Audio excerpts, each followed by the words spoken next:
Et sans plus tarder, j'aimerais introduire ici une femme qui n'est plus à présenter, une femme de Dieu. Elle est mère de notre magnifique assistante des pasteurs Ndossi et chante Ndossi. Alléluia. Alléluia. Le pasteur Ambroisine, sous vos acclamations, qui est pasteur à l'église Christ révélée aux nations au Gabon. Alléluia. Elle sert dans son église locale. Alléluia. Elle a le privilège de nous bénir ce matin. Alléluia. Attends-toi au Seigneur au-delà du canal. Peut-être féminin, parce qu'il y a beaucoup qui sont limités, n'est-ce pas? Mais le Seigneur a fait don aux femmes, il a aussi fait don aux hommes. Elle a quelque chose pour toi ce matin. Alléluia. Vraiment, attends-toi au Seigneur et ce cœur d'enfant. Et katalambano la parole. Saisis-la et cours avec cette parole qui va être libérée. Alléluia. Que Dieu vous bénisse. Merci les chantres. Pasteur Ambroisine. Bonjour à tous. On peut adorer.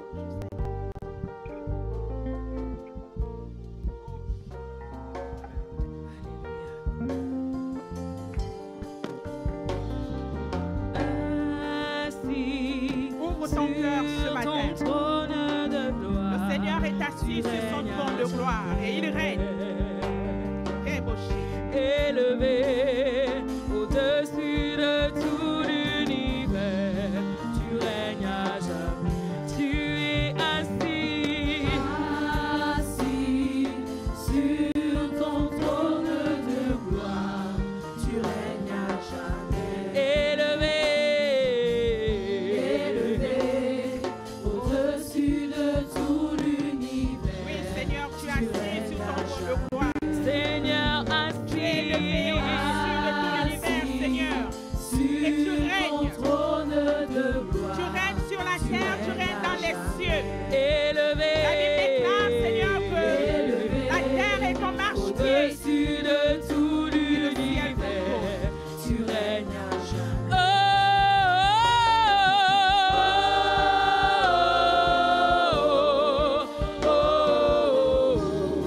Tu règnes à jamais.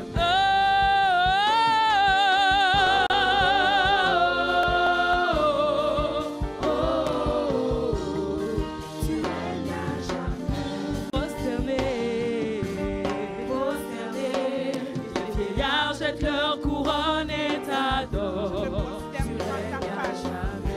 Assemblée, assemblée, séraphins déploient leurs ailes et t'adorent. Tu règnes à jamais. Prosterné, prosterné, vieillard jettent leur couronne et t'adorent. Tu règnes à jamais. Assemblée, assemblée, les séraphins déploient leurs ailes et t'adorent.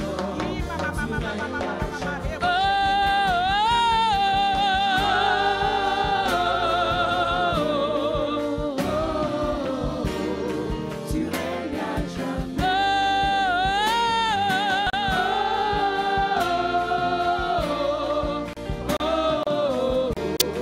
Tu règnes à jamais. Alléluia. Amen. Alléluia. Amen. Est-ce qu'on peut acclamer fortement le Seigneur ce matin? Amen. Alléluia. Amen. Alléluia. En fait, je ne sais pas si toi-même tu es heureux ou heureuse d'avoir acclamé. Est-ce que sincèrement, la façon dont tu as acclamé là, ah ah, gloire, gloire, gloire au Seigneur, gloire au Seigneur. Amen. Là, le ciel est content.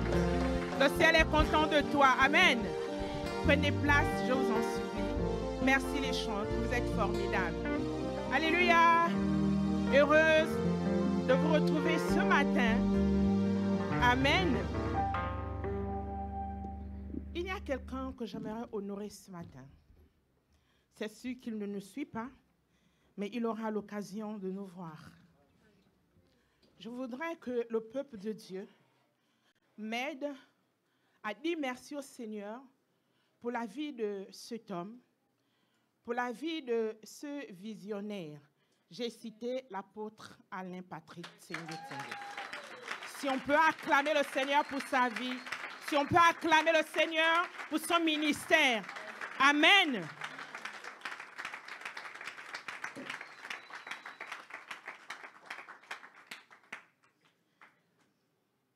Il y a des gens qui aiment me faire bosser. Amen. C'est-à-dire que quand ils apprennent que je suis en train de prendre l'avion depuis Libreville, quand j'atterris à Charles de Gaulle, le fait de dire je suis déjà dans... On me dit, on t'attend. Amen. Il y a des personnes formidables. Vous avez du plaisir à rester avec elles. Vous avez du plaisir à parler avec elles. Vous avez du plaisir à les côtoyer. Il y a des personnes, je ne donnerai rien au monde, hein, sincèrement. Si on me dit d'échanger, je n'accepterai pas. Les pasteurs de cette église sont des personnes formidables. Vous avez cette grâce de les avoir avec vous. Alléluia. Aidez-moi à acclamer les couples pastoraux, Moussavou et Dadier.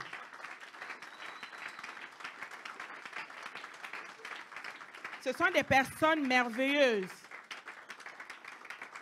Amen. Elles prennent soin de moi. Même quand je le suis au Gabon, ces personnes m'écrivent pour savoir comment je vais. Ce n'est pas donné à tout le monde. Amen. Je ne peux pas oublier la merveilleuse. Amen. Je ne peux pas oublier cette fille. Je ne peux pas dire cette dame, non, parce que c'est ma fille. Je l'aime tellement. Elle est où? Je ne la vois pas. Passe Marlène est où? Je parle de quelqu'un qui n'est même pas là. Passe Marlène. Ok, Passe Marlène est douce. Passe Marlène, c'est quelqu'un, si tu as un problème, elle ne peut pas t'abandonner. Elle est toujours présente. Alléluia. Amen. Elle m'appelle affectueusement maman. Quand quelqu'un vous appelle maman ou quelqu'un vous appelle papa, soyez heureux, hein? Soyez heureux parce que de nos jours, les enfants ne savent plus appeler les grandes personnes maman. Et ce qui est juste, c'est que je suis sa mère. Alléluia. Je suis sa mère. Aidez-moi à dire merci au pasteur Marlène en acclamant le Seigneur pour sa vie.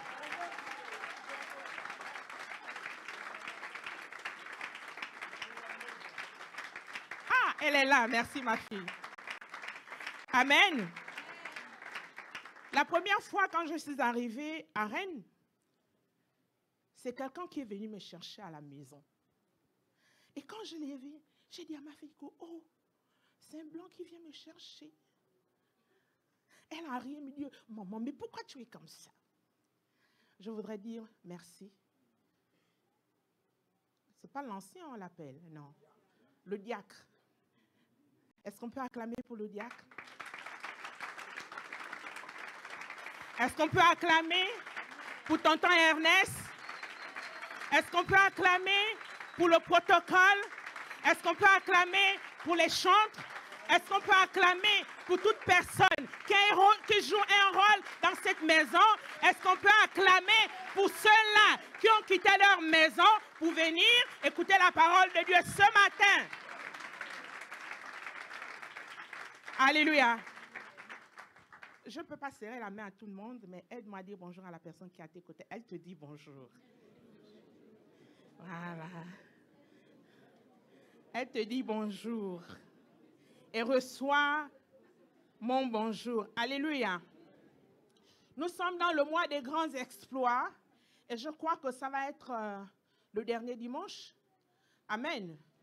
Et ce matin, j'aimerais partager quelque chose avec vous. Le thème de ce matin, c'est sortir de l'ordinaire. Nous devons sortir de l'ordinaire. Alléluia. Tu ne peux pas faire des grands exploits. Tu ne peux pas prétendre aller à l'excellence sans sortir de l'ordinaire. Alléluia. J'espère que vous êtes prêts. Genèse 1, 26. Genèse 1, 26. Si vous pouvez m'aider. Non, ils ne sont pas prêts.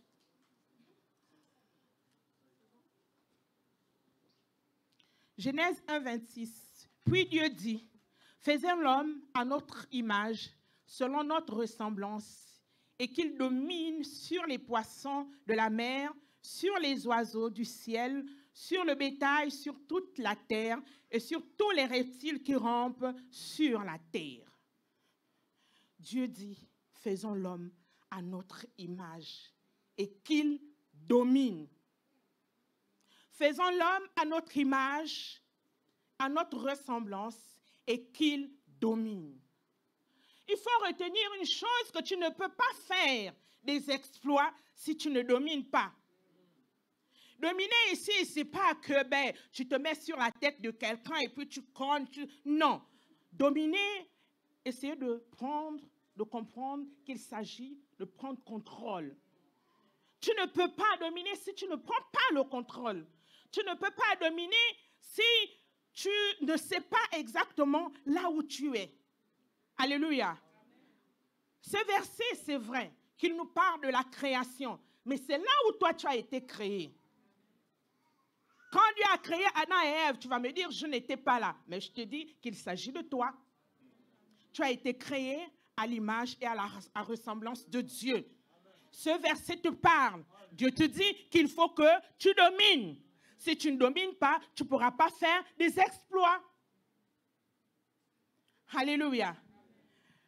Dominer, c'est avoir la capacité de gérer.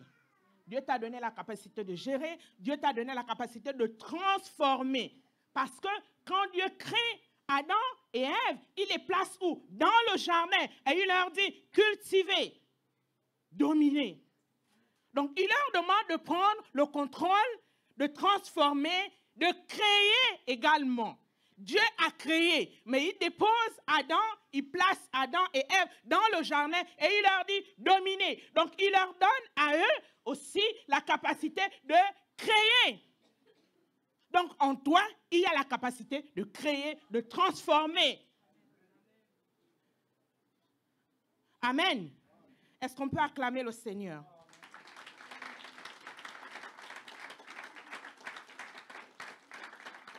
C'est une voie que Dieu nous a donnée, c'est une indication que Dieu nous a donnée.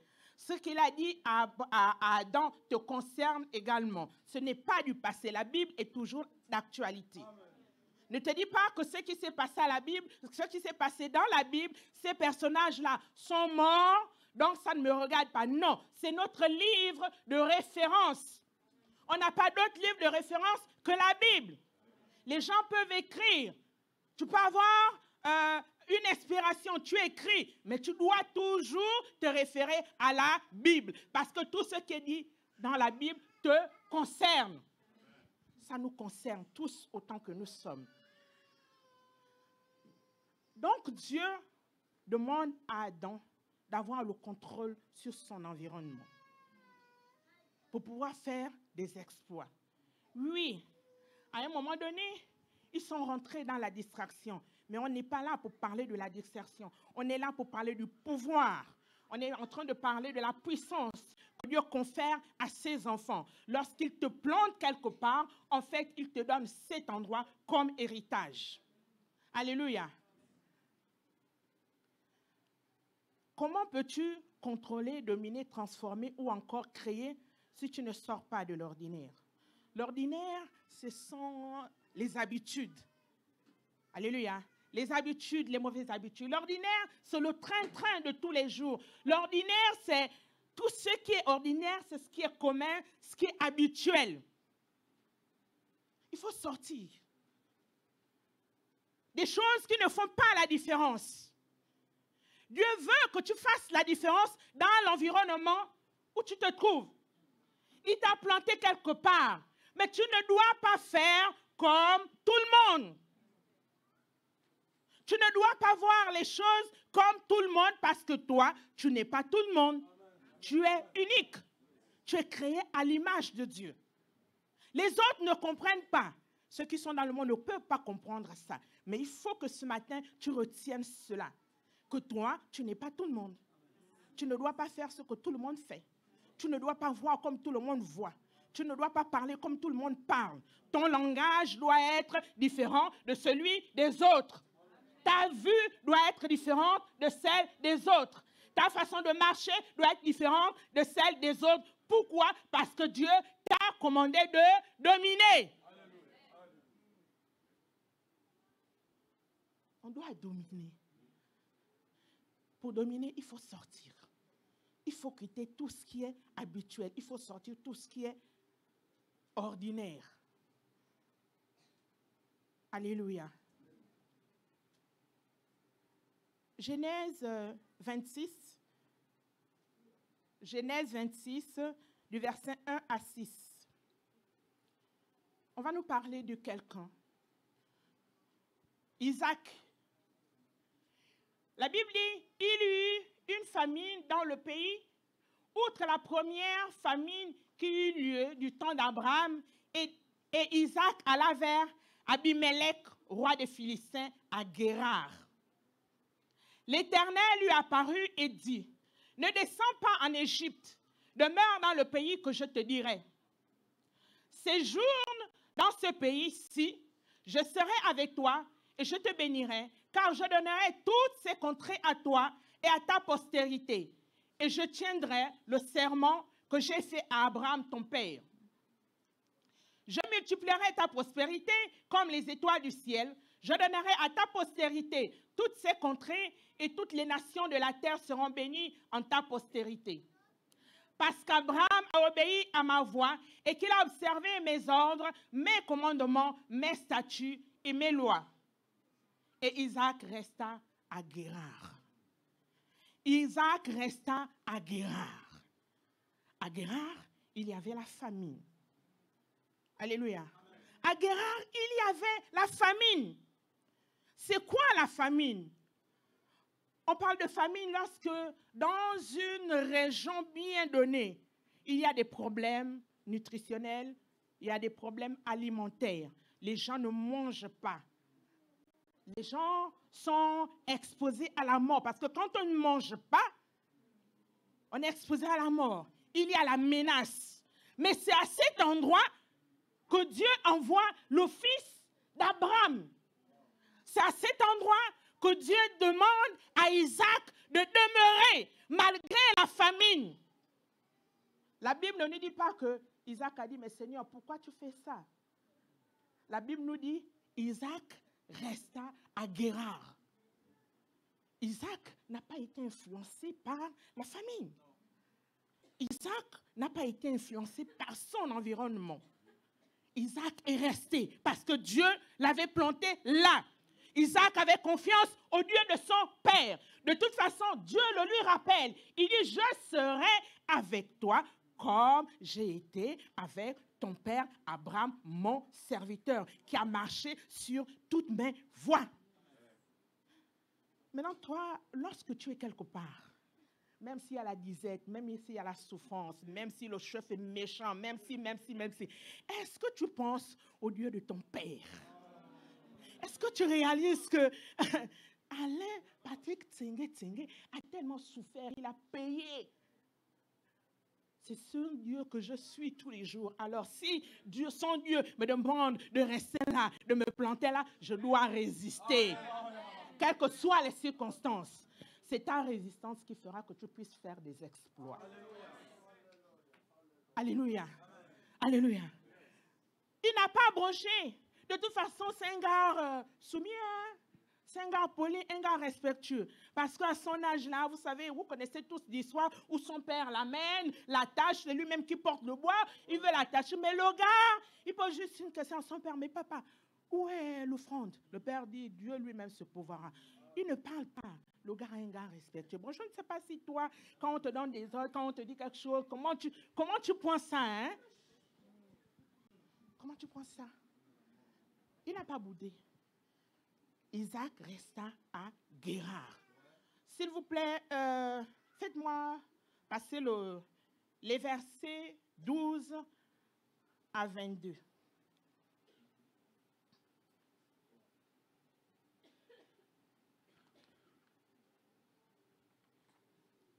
Isaac s'aima dans ce pays et il recueillit cette année le centuple, car l'Éternel le bénit. Cet homme devint riche.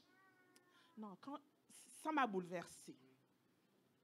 Cet homme devint riche et il alla s'enrichissant de plus en plus jusqu'à ce qu'il devint fort riche.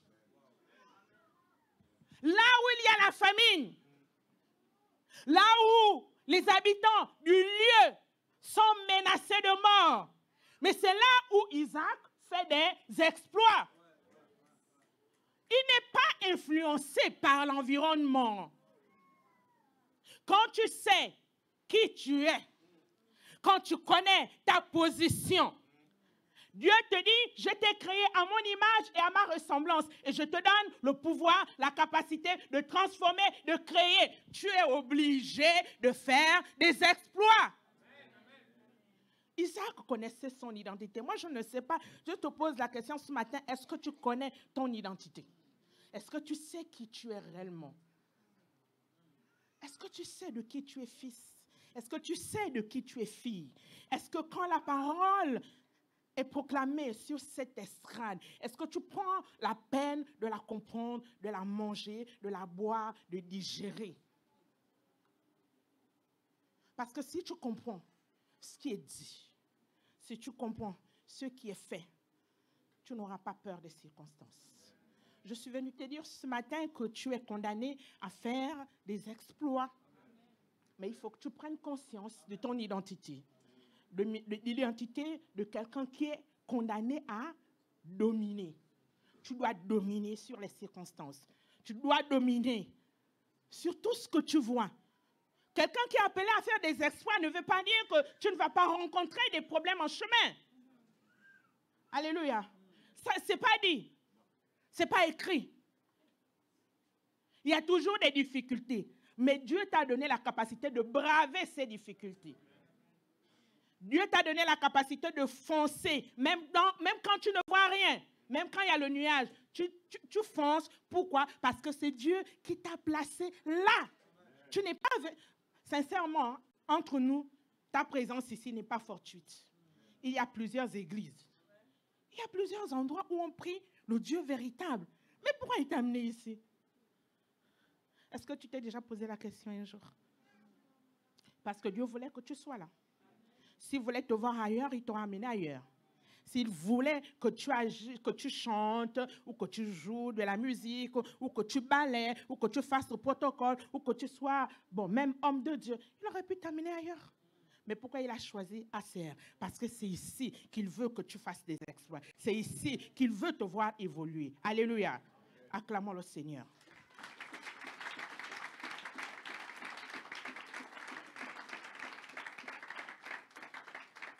Pendant que les autres s'appauvrissent, lui, il devient riche. Et cette richesse-là ne s'abaisse pas, mais elle s'accroît. Il faudrait que tu saches que toi, qui es appelé à faire des exploits, lorsque tu vas faire des exploits, tu seras haï, tu seras détesté, tu seras chassé. La Bible nous dit dans la suite que Isaac a eu des problèmes. Mais ces problèmes ne l'ont pas découragé. Chaque fois qu'il creusait un puits, on le chassait. Chaque fois qu'il creusait un puits, on le chassait. Les habitants étaient devenus jaloux. Les habitants étaient devenus méchants. Isaac, on lit le verset 18, Isaac creusa de nouveau les puits d'eau qu'on avait creusés du temps d'Abraham, son père, et qu'avaient comblé les Philistins après la mort d'Abraham. Et il leur donna les mêmes noms que son père leur avait donnés. Oui, les serviteurs d'Isaac creusèrent encore dans la vallée et y trouvèrent un puits d'eau vive. Les bergers de Guérar querellèrent les bergers d'Isaac en disant: l'eau est à nous. Et il donna au puits le nom d'Ézek parce qu'il s'était disputé avec lui. Ces serviteurs creusèrent un autre puits au sujet duquel on chercha aussi une querelle. Et il l'appela Sitna. Il se transporta de là et creusa un autre puits pour lequel on ne chercha pas querelle. Et il l'appela Rehoboth. Car, dit-il, l'Éternel nous a maintenant mis au large et nous prospérerons dans le pays. L'Éternel nous a maintenant mis au large et nous allons demeurer là. Alléluia. Ce n'est pas parce que tu es appelé à faire des exploits qu'il n'y aura pas d'obstacle sur ton chemin. Mais le Seigneur te dit, il persévère. Il a dit à Isaac que je ne peux pas t'abandonner, je serai avec toi. Et ce matin, il te rappelle, parce que ces choses-là, tu les connais. Il te rappelle que moi, Jean, moi, Dieu, Jean, je t'ai créé à mon image et à ma ressemblance. Toi, Chantal, moi, Dieu, je t'ai créé à mon image et à ma ressemblance. Quel que soit ce que tu vas voir. Je vais te parler ce matin de mon fils Isaac. Il a eu des problèmes. Je l'ai emmené là où il y avait la famine. Il a réussi. Et quand il voulait aller au-delà, parce que faire des exploits, c'est aller au-delà. Sortir de l'ordinaire, c'est quitter ta position et faire un pas de plus.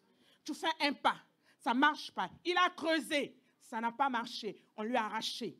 Même ce que son père avait fait, on a arraché. Mais il ne s'est pas découragé. Il creuse, on arrache. Il continue. Il creuse, on arrache, il continue. Il creuse, on arrache, il continue. Mais quand Dieu a vu la détermination d'Isaac, il a dit au peuple là de Guérar, assez, assez, assez. Alléluia. Amen. Tu fais un pas, tu as un obstacle, tu es découragé, tu restes maintenant chez toi. Tu n'es plus dans la position de quelqu'un qui domine. Hein? Tu n'es plus dans la position de quelqu'un qui domine. Quelqu'un qui domine, il est téméraire. Isaac, on ne lui dit pas qu'il a tué. Hein. On ne lui dit pas qu'Isaac allait insulter. Mais ce sont les habitants de Guérar qui venaient faire la querelle à ses serviteurs. Ce sont les jaloux qui se levaient pour aller déranger Isaac et ses serviteurs. Mais il n'a pas baissé les mains. Il savait que moi, Isaac, je dois sortir de l'ordinaire pour passer dans l'extraordinaire. Le gars est devenu riche. Et après, il a eu la paix. Je voudrais te dire ce matin que quand Dieu te demande de faire des exploits, en fait, c'est parce qu'il veut te donner la paix. Amen. Quand tu auras réussi, quand tu auras fait des exploits, alléluia, tu auras la paix. Tu seras dans la tranquillité. Notre frère Isaac, c'est après. Mais quand ça a commencé là, le jour où ça avait commencé, quand il était resté, quand il s'était implanté à Guérar, jusqu'au jour où il a eu la paix, est-ce que Dieu nous donne le temps? Dieu n'a pas défini le temps. On ne sait pas. Est-ce que c'était des semaines? Est-ce que c'était des mois? C'était combien d'années? Mais toi, ça ne fait même pas un mois que tu travailles. Le boulot est dur. Tu commences à te plaindre. Tu veux qu'on t'augmente le salaire. Tu veux qu'on te monte de grade. Qu'on t'enlève parce qu'on t'a recruté pour balayer. Mais après un mois, tu estimes que le travail de balayeur est tellement compliqué, tu veux maintenant aller dans un bureau. Après un mois. Alléluia. Mais est-ce que là, tu as fait un exploit? Est-ce que tu as fait tes preuves? Il faut faire tes preuves. Dieu est celui qui nous jauge aussi. Il jauge ta foi. Il jauge ta détermination. Isaac, fils de promesse. C'est un enfant tant attendu. C'est un enfant, dans le langage courant, on dit un enfant de vieux. Alléluia. Quand les parents font un enfant, après les 50 ans, là, on les appelle enfants de vieux. Moi-même, je suis un témoin, je suis enfant de vieux. Quand mes parents m'ont eu, ma mère, je crois, après m'avoir accouchée, elle n'a plus eu ses retours de couche. Donc, elle était déjà à la ménopause, à la porte de la ménopause quand elle m'a eu. Je suis un enfant de vieux. Et les enfants de vieux, ce sont les enfants que les parents protègent. Ce sont des enfants que les parents sécurisent. Ce sont des enfants, ils sont tellement précieux aux yeux de leur père. Alléluia. En fait, ce sont les dépôts. ce sont les dépôts des parents. Isaac était le dépôt de son père. Isaac était le dépôt de sa mère. On l'avait tellement chouchouté, si on peut dire ça. On l'avait tellement bercé qu'en lui, ils ont mis Abraham continue à vivre dans Isaac.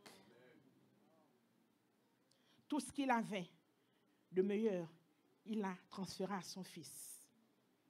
Dieu savait ça. Mais il a dit, j'ai éprouvé ton père. Je n'irai pas chercher les gens loin, mais les gens de Guérard vont également te prouver. Je veux voir si, la même foi qu'avec ton père, toi aussi tu peux me la démontrer. Il fallait qu'Isaac prouve à Dieu que lui aussi, il pouvait tenir bon devant les épreuves. Tu ne peux pas faire des exploits si tu ne tiens pas bon devant les épreuves. Amen. Excusez-moi si je vous bouleverse, mais c'est fait pour ça. Alléluia. On ne supporte pas les problèmes. On ne supporte pas les difficultés. On ne supporte pas la famine. Quand tu n'as pas mangé le matin ou à midi, mais écoute, si tu n'as même pas de quoi payer ton pain là, alléluia, mais rentre en jeûne en même temps. Et en plus, nous sommes chrétiens. Tu n'as rien à manger, mais rentre en jeûne.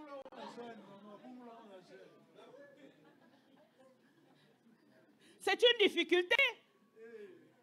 Seigneur, je n'ai pas à manger. Bon, en même temps, je m'abandonne à toi.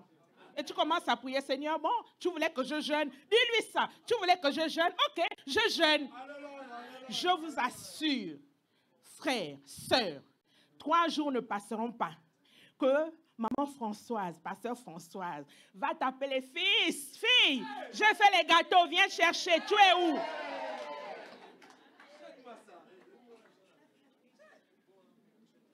Au bout du 3e jour, il y a un frère, une sœur qui va t'appeler pour dire, j'ai de l'argent là, Dieu me demande de te donner. Vous pensez que faire des exploits, c'est quoi? C'est faire un pas de plus. Dieu t'a mis là sur place, tu ne peux plus bouger. Tu as Guérard. Mais il te dit, rentre là. Tu fais un pas de plus. Tu sors de l'ordinaire. Écoutez, nos habitudes, l'ordinaire, j'ai dit que c'était des habitudes. Donc, quand tu es dans le banal là, ça devient maintenant une mauvaise habitude. Alors, il faut que tu sortes des mauvaises habitudes pour pouvoir adapter ou adopter une bonne attitude. Et cette bonne attitude t'aidera à monter, à aller en altitude. Mauvaise habitude, tu sors, tu rentres dans une bonne attitude. Et la bonne attitude te propulse dans l'altitude. Alléluia. Est-ce qu'on comprend ces choses? Est-ce qu'on voit Isaac? Est-ce qu'on voit Isaac?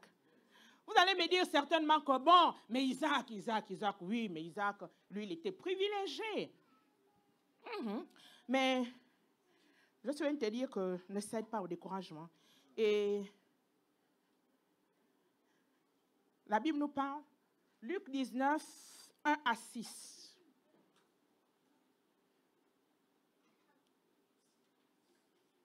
Avec Dieu, nous ferons des exploits. Et nous allons voir quelqu'un, un témoin.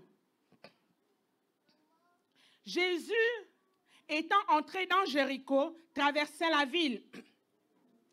Et voici un homme riche, appelé Zachée, chef des publicains, cherchait à voir qui était Jésus. Mais il ne pouvait y parvenir à cause de la foule, car il était de petite taille. Attendez d'abord. Il y a un obstacle ici. Zachée. Là, Zachée est riche. Il est riche. Il ne manque de rien. Bien au contraire, Jésus a besoin de son argent pour continuer à faire le ministère. Même si tu es riche, alléluia, même si tu es riche, il faut que tu saches que, comme Zachée, Jésus a besoin de ton argent pour que le ministère de l'apôtre Alain Patrick puisse avancer. Acclame Dieu pour ça.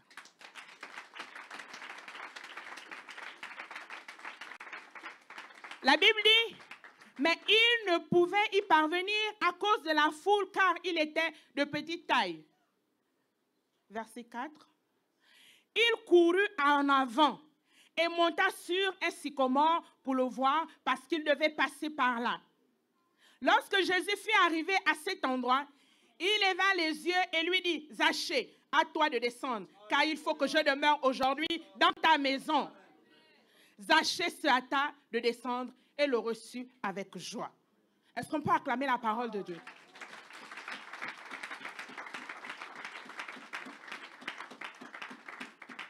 Zachée est riche, mais il a entendu parler de Jésus. Il a deux obstacles. Il y a la foule et puis sa taille. Mais lui, il veut aller au-delà. Il dit, je dois voir ce Jésus-là. J'ai trop entendu parler de lui. Qu'est-ce qu'il fait? Il fait un pas de plus. Qu'est-ce qu'il fait? Il change de position. Qu'est-ce qu'il fait? Il monte. Il monte. Tu veux faire des exploits, mais tu es à terre. Il n'y a que ceux qui montent. Il n'y a que ceux qui changent d'environnement. Il n'y a que ceux qui changent de position qui peuvent faire des exploits. Pour Zachée, être riche, ce n'était pas un exploit. Mais voir Jésus était un exploit. Voir Jésus était un exploit. Il était riche, il ne manquait de rien.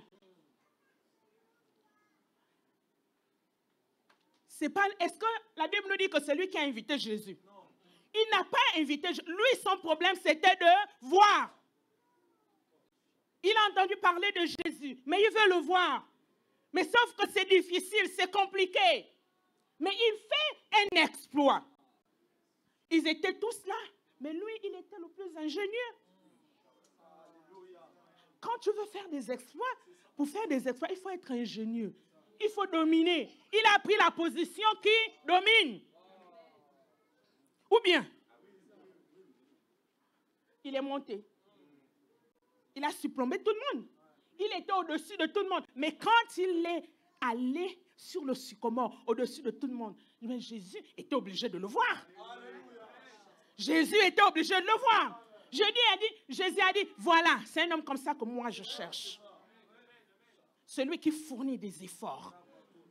Celui qui fait plus. Celui qui ne reste pas sur place. Celui qui ne se contente pas du banal. Celui qui ne se contente pas du train-train de tous les jours. C'est ce que Jésus attend de nous ce matin. Il veut que nous soyons comme Isaac. Au temps de la famine, rien ne t'arrête. Tu contrôles ton environnement. Il veut que nous soyons comme des Zachées. Tu montes sur le sycomore. Qu'il pleuve, qu'il vente, qu'il neige. Aujourd'hui, j'ai pris la décision de voir Jésus et je dois le voir. C'est un exploit. Les exploits, ce n'est pas seulement être riche. Zachée était riche, mais il voulait voir Jésus. Quelque chose au-dedans de lui brûlait. Et Jésus aime quand quelque chose brûle au-dedans de nous. Il aime quand quelque chose brûle au-dedans de nous. Il n'a pas hésité de dire à Zachée, je t'ai vu, mon fils. Ta foi dépasse celle de tous ceux qui sont là. Alors, je n'ai pas le choix que de venir chez toi. Chrétien, que tu sois juif ou pas, tu es un publicain, mais j'ai décidé de rentrer dans ta maison, de manger avec toi ce soir. Alléluia. Zachée n'était pas juif, hein? Mais nous sommes chrétiens. Nous devons faire un pas de plus. Alléluia. Jésus nous attend à cela. Nous devons fournir des gestes supplémentaires. Nous positionner là où Jésus doit nous voir. Ne cherche pas à te faire voir auprès des hommes. Il n'y a que Dieu qui regarde à ce qui est dans ton cœur.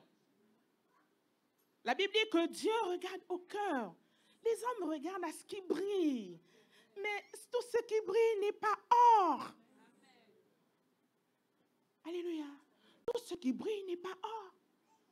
Tout le monde savait que Zachée était riche. Mais Jésus n'a pas regardé à ses péchés. Ce jour-là, Jésus n'a pas regardé à ses péchés. Ce jour-là, Jésus n'a pas regardé. Peut-être qu'il était même voleur. On ne sait pas comment il faisait pour avoir cet argent-là. Jésus n'a pas regardé à ça. Mais il a dit, dès lors où tu as cherché à me voir, dès lors où ta foi était plus grande que celle de toutes les personnes ici réunies, Zachée, descends, je rentre dans ta maison. Et quand Jésus est rentré dans la maison de Zachée, il a mangé avec Zachée. Zachée n'était pas seul. Il y avait la femme de Zachée, il y avait les parents de Zachée. Et tous ont reçu Jésus-Christ de Nazareth. Fais un pas de plus pour que ta famille en bénéficie. Alléluia. Mon aîné pasteur m'a envoyé un message sur WhatsApp en disant ta détermination, ta façon de servir Jésus. Voilà, il disait ta façon de servir Jésus, ta façon d'être avec Jésus détermine la façon de Jésus d'être avec tes enfants. Donc, Zachée avait compris cela bien avant nous. Il était déterminé à voir Jésus et Jésus n'a pas hésité à rentrer dans sa maison et de s'y installer. Alléluia. Je voudrais que le peuple de Dieu se lève.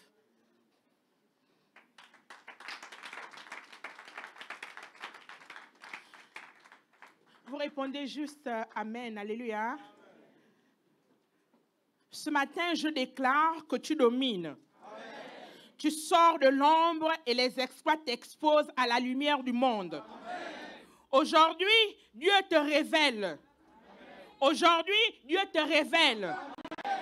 Toutes les zones d'ombre de ta vie se dissipent au nom de Jésus. Amen. Tu sors de l'ordinaire pour entrer dans l'extraordinaire.